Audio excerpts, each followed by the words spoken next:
La causa de las depresiones.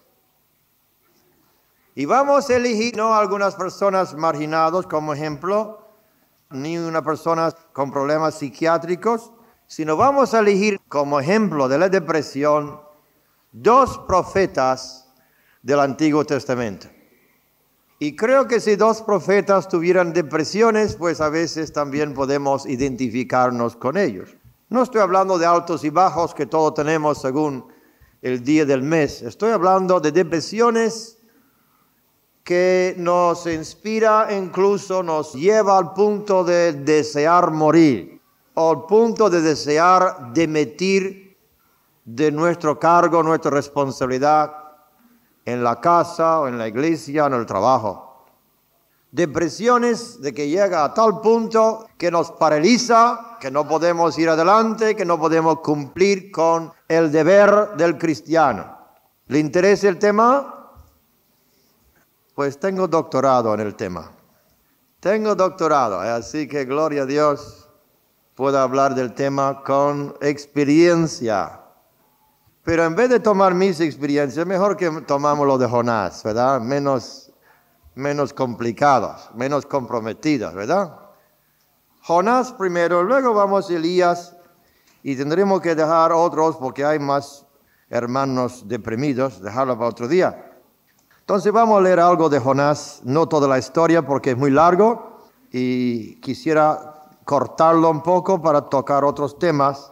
Solamente al final del libro, capítulo 3 de Jonás, cuando después que fue vomitado por el pez grande, después que volvió la segunda vez a tener el llamamiento a volver a su ministerio, y él estaba predicando, y aquí es parte de la predicación, Jonás 3:4. Jonás comenzó a recorrer la ciudad camino de un día y proclamaba diciendo: dentro de 40 días Nínive será arrasada. Los habitantes de Nínive creyeran a Dios y proclamaran ayuno, y se vistieran de cilicio desde el mayor hasta el menor de ellos.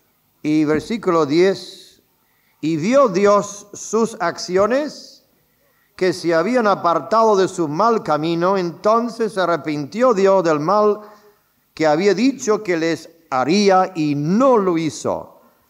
Y Jonás estaba tan contento porque hubo éxito en su campaña y se había convertido 120,000 almas. Pero esto desagradó a Jonás en gran manera.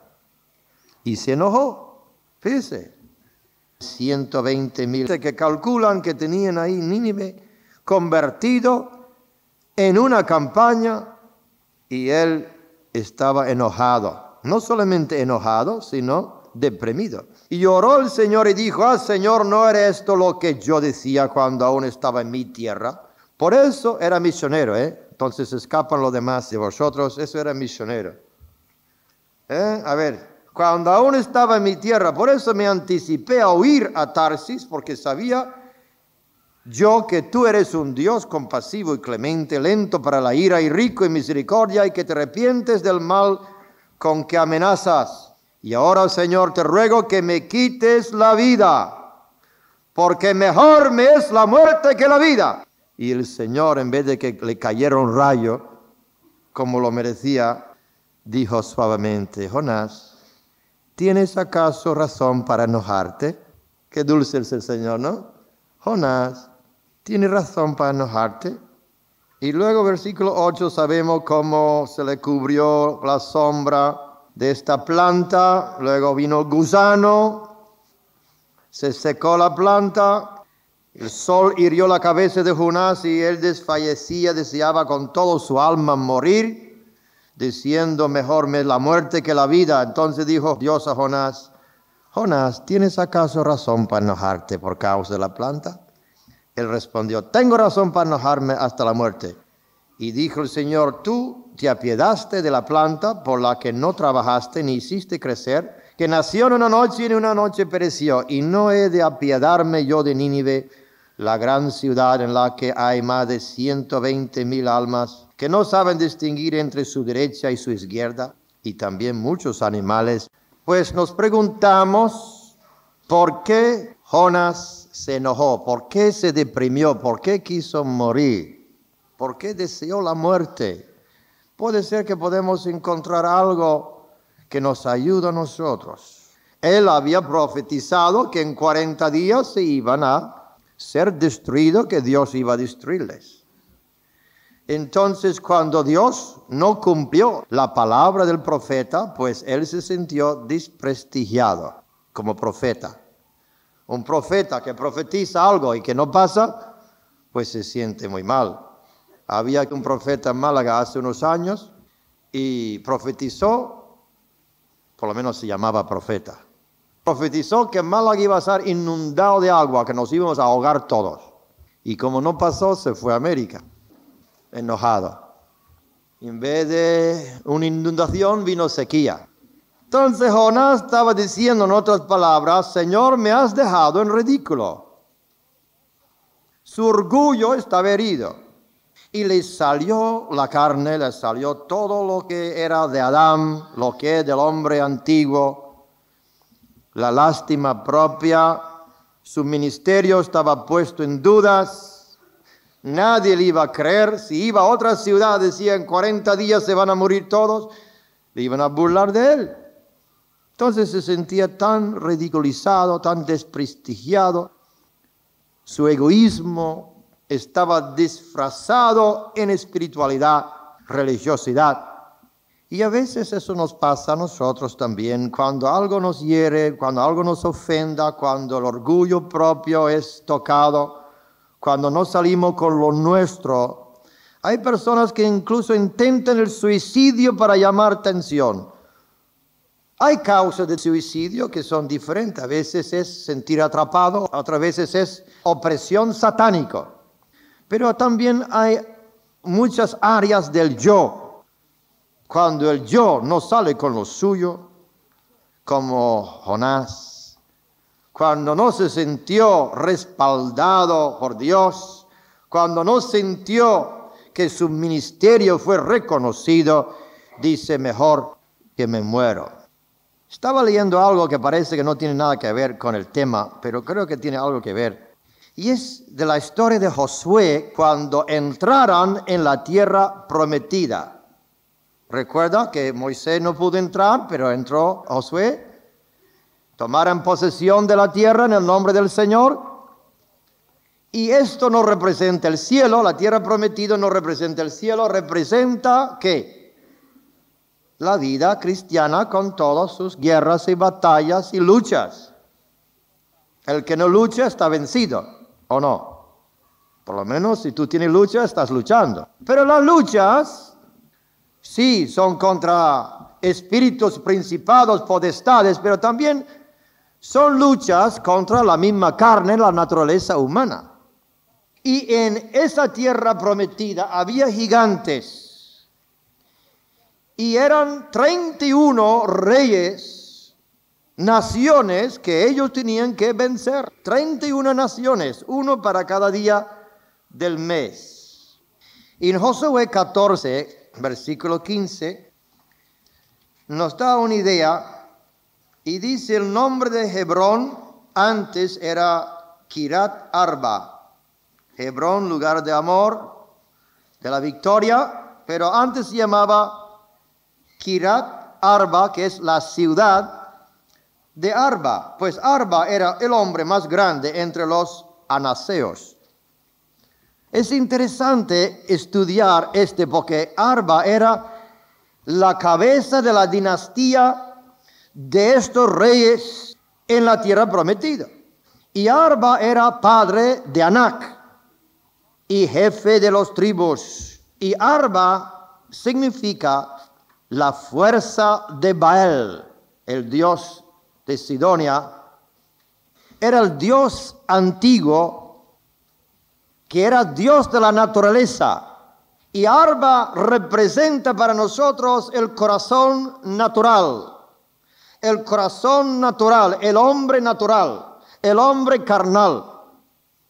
y era la cabeza de esta dinastía de 31 reyes. También tenía hijos como Sesai, Ahimán, Talmai, eran hijos de Anac. Sesai, por ejemplo, significa libre, libre. Este hombre carnal produjo un hijo que le dio nombre libre o libertad. Él no quería estar sometido. El corazón humano, en toda su autosuficiencia, en todo su autogobierno, no quiere estar sometido a nadie. Entonces produjo un hijo y ese hijo le dio nombre libre. Y esa era libertad o libertinaje. Y significa el hijo, yo hago lo que me da la gana. ¿Nota? Y eso era del corazón humano. Quiere decir que estos reyes son actitudes en nosotros que tenemos que ir venciendo. Luego tenemos el otro, Talmai. Talmai quería decir denuedo. Era desafiado, podemos decir que era independiente. Anac, el hijo de Arba, en hebreo significa cuello largo. Cuello largo. Aquí me tienes.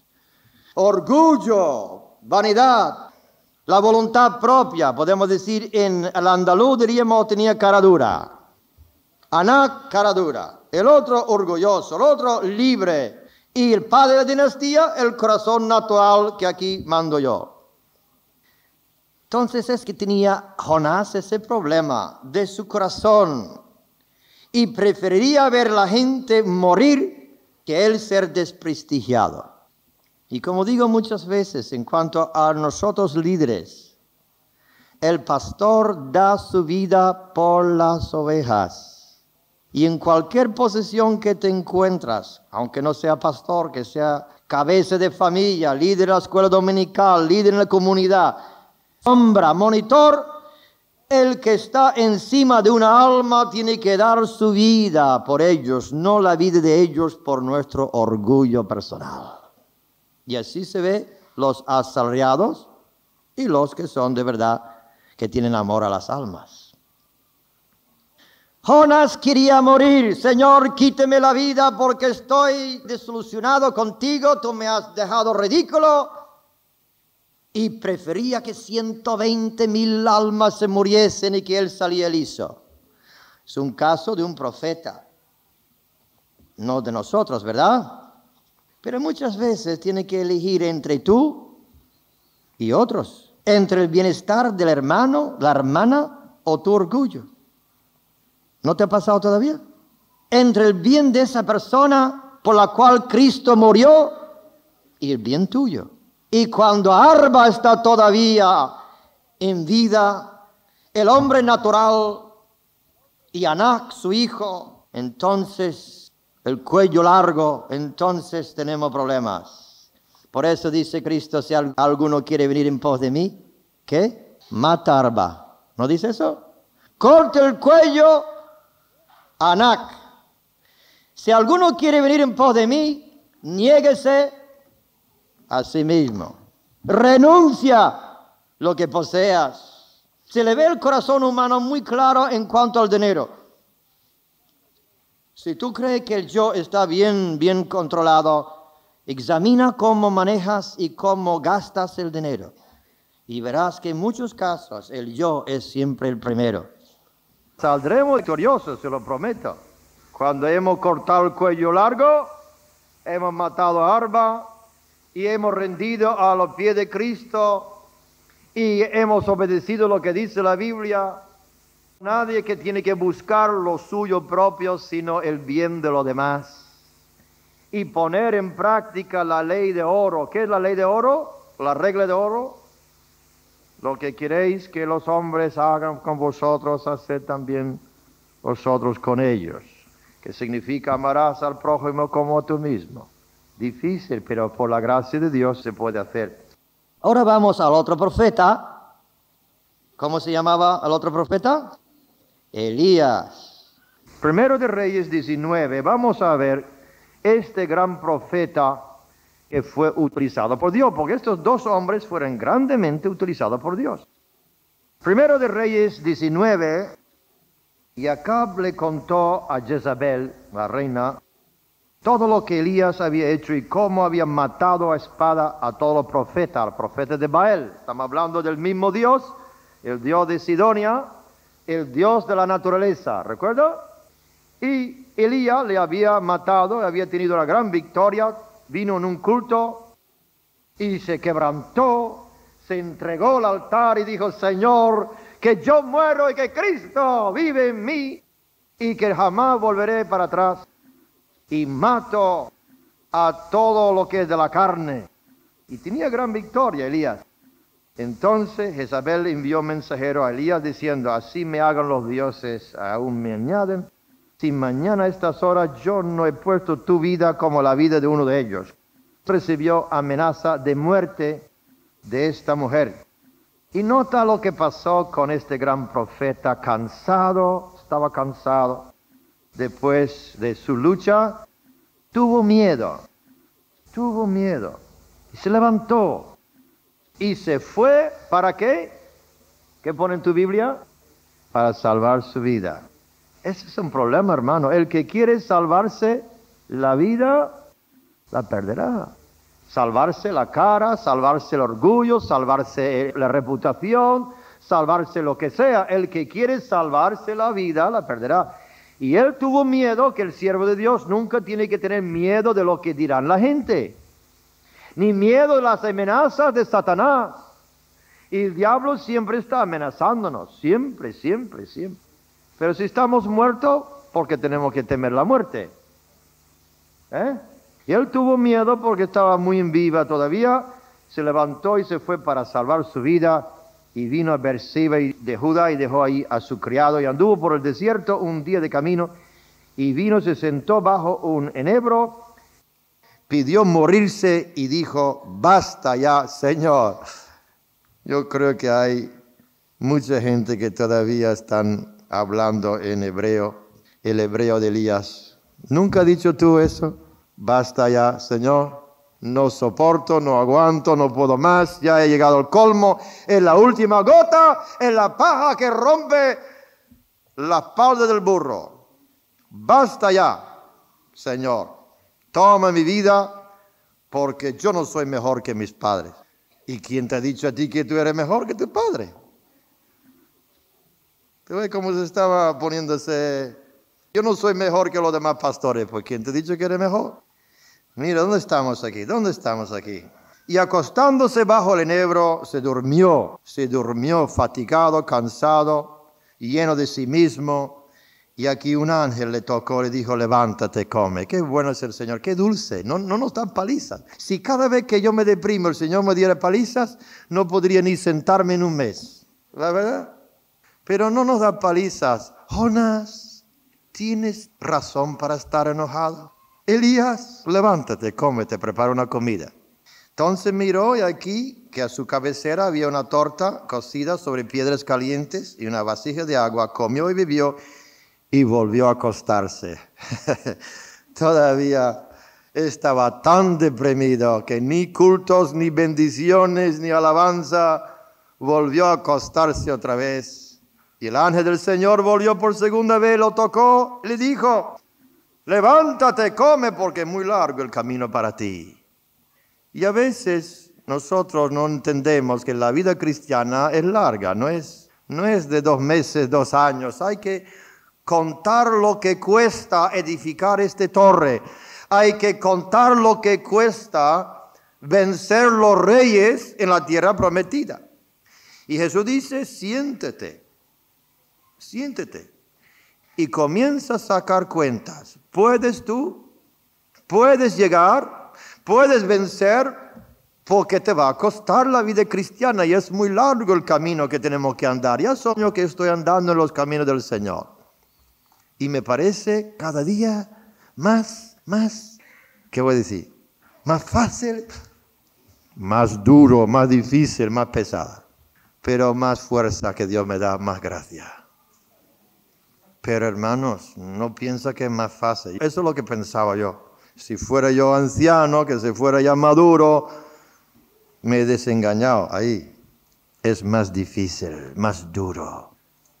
Pero poco a poco estoy llegando a conocer al Señor mejor y conocerle en el padecimiento de sus sufrimientos, compartir con Él los dolores de lo que es el ministerio.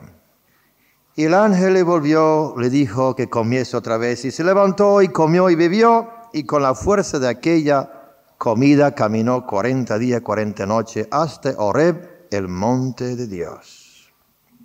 Y aquí, esto me ha hablado mucho a mí. Veo que el hombre estaba cansado psíquicamente, psicológicamente.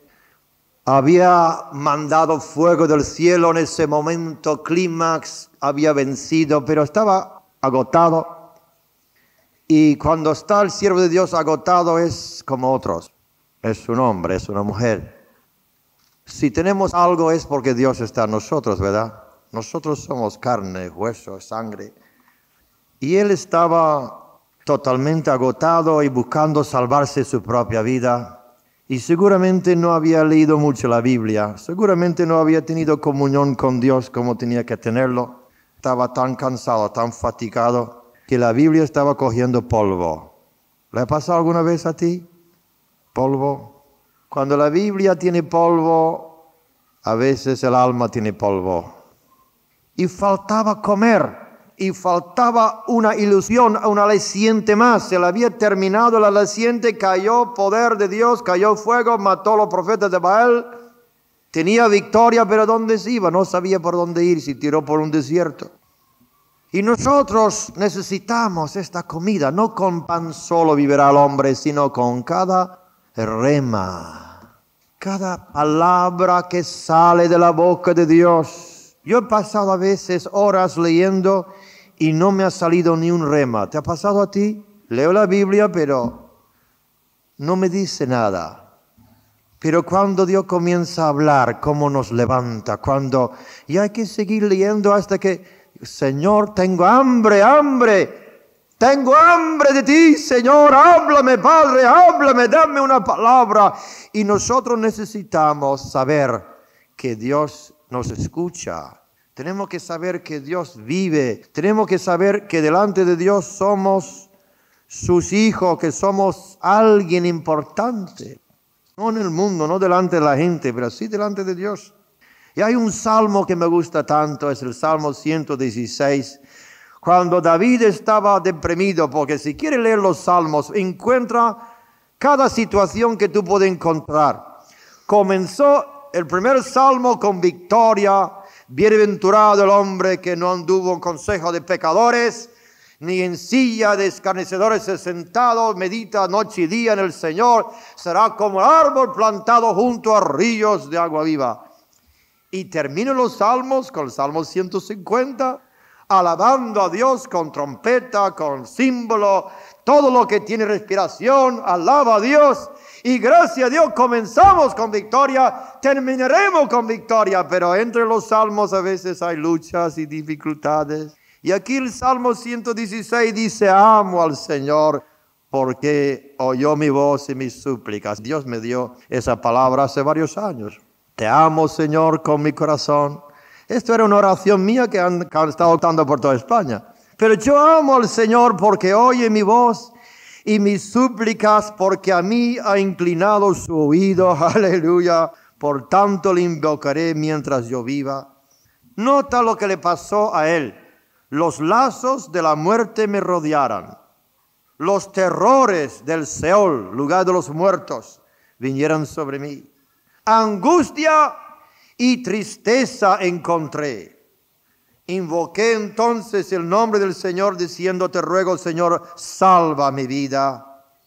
Clemente y justo es el Señor y compasivo nuestro Dios. El Señor guarda a nosotros. Aquí pone a los sencillos nosotros. Estaba yo postrado y me salvó. Vuelve, alma mía, tu reposo, porque el Señor te ha colmado de bienes. Pues tú has rescatado mi alma de la muerte, mis ojos de lágrimas, mis pies de tropezar, andaré delante del Señor. ¿Por qué no podemos decir esto juntos?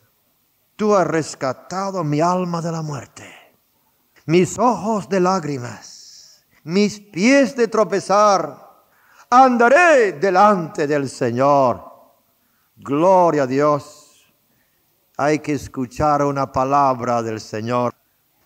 Y estoy sintiendo en mi corazón que Dios me deja a veces sentir como siente la gente para que yo pueda llegar donde estáis y luego llevarle donde Dios quiere que nos vamos todos juntos.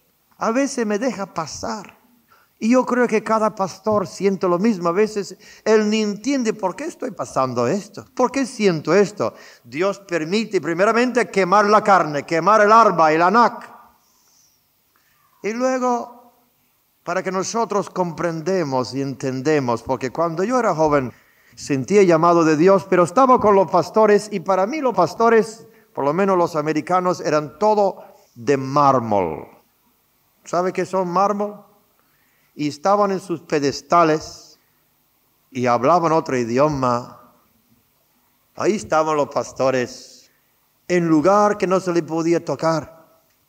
Y yo digo, Dios, yo no puedo nunca ser pastor porque yo no soy de mármol, yo soy carne, sangre, y me duele este, me duele el otro. Y siento esto y me siento el otro. Y Dios nunca me ha hecho un pastor normal. No sé a qué ha hecho, pero lo he hecho, ya está. No me he hecho normal porque de mármol no tengo nada.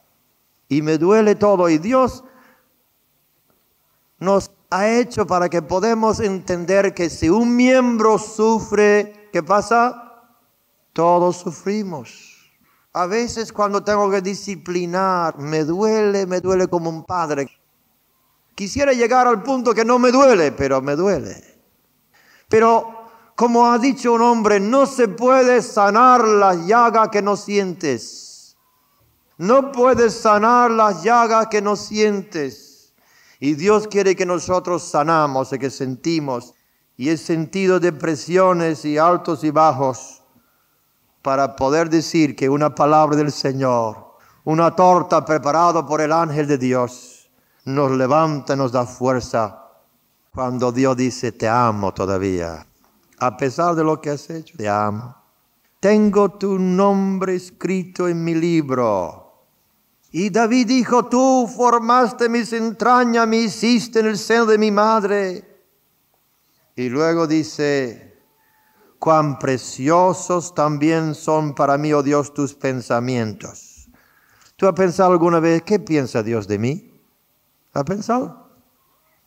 Cuán precioso también son para mí. Toma este rema, tómalo, agárralo. Digo, Señor, esto está hablando a mí.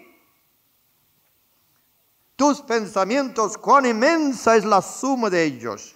Si los contaras serían más que la arena. Al despertar, como Elías, aún estoy contigo. Y luego dijo, escudriñame, oh Dios, conoce mi corazón.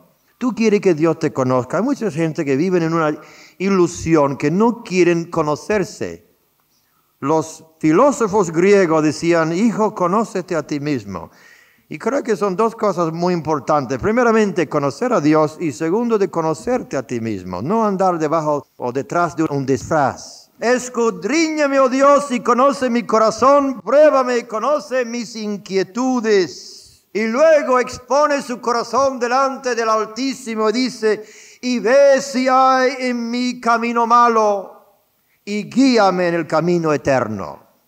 ¿Estás dispuesto a abrir tu corazón al Señor? Hace muchos años, cuando salí de Cuba, le he dicho muchas veces esas historias, pero en fin, los viejos siempre cuentan las historias. Salí de Cuba y no sabía dónde ir. Entonces vine a América y no tenía nada que hacer. Estaba terminado el ministerio de Cuba y ¿qué hacía yo? Había dejado trabajo de albañil. Y estaba entre dos cosas y buscaba la voluntad de Dios, abría la Biblia, señalaba con el dedo, buscando y no encontraba nada. Y me había puesto en una depresión. Y gracias a Dios en mi iglesia había profetas. Y un día fui al altar y un hombre que no conocía, era de fuera, extranjero, no conocía a nosotros por nada, no tenía idea de mí ni de nada, me puso las manos y dice, la palabra de Dios a Elías, sal fuera de tu cueva. Digo, ¿cómo Dios sabe que estoy en una cueva? Y Elías tenía este problema como yo, se metía en cueva para esconderse, para huir. Y aquí Dios le habló de salir de su cueva. Y él se sintió tan mal, quería ya morirse, porque decía, Señor, quítame mi vida.